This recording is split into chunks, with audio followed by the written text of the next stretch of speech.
دیگری انصاب است. انصاب همان بت‌ها یا هر چیزی که به جای الله آن را ما گذاشتیم، پرستش کردیم یا از آن اطاعت کردیم و پیش از امر الله امر آن را دانستیم که اگر پیشتر در زمان پیامبر صلی الله علیه و سلم بت‌ها مجسمه های بودند، هیکل های بودند، امروز بت‌ها در مسلمان ها قبرها هستند که رفته به آن سجده میکنند. درخت های سر قبر و مزار است که به آن آرزوهای خود را رفته میگویند و لطچه بندی میکنند.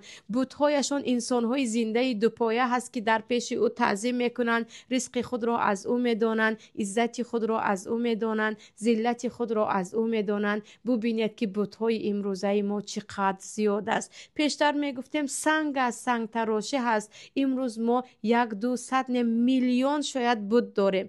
بت‌ها عجیبش در قلب ها هست. پیشتر نمودار بود، ابراهیمان آن را میشکستند. امروز بت‌هایی که در داخل قلب است، الله میداند که کیه در قلب خود کدام بت را میپرستد. بعضی برای خود خیلی گفتم از رئیس و از صاحب کار خود بت ساختن، بعضی ها باشد از استاد و از شیخ خود بت ساختن که هرچی او حلال گوید حلال است و حرام گوید حرام. بعضی ها باشد از قبر و از ارواح مادر و از ارواح پیر و چیز دیگر که بت ها نمود به نمود، قسم به قسم امروز زیاد است. در حالی که پروردگار در قرآن میگوید ادعونی استجیب لکم، به من مستقیما برایید، به من دعا کنید، من اجابت میکنم. کسی را بین خود و بین من ننهاد.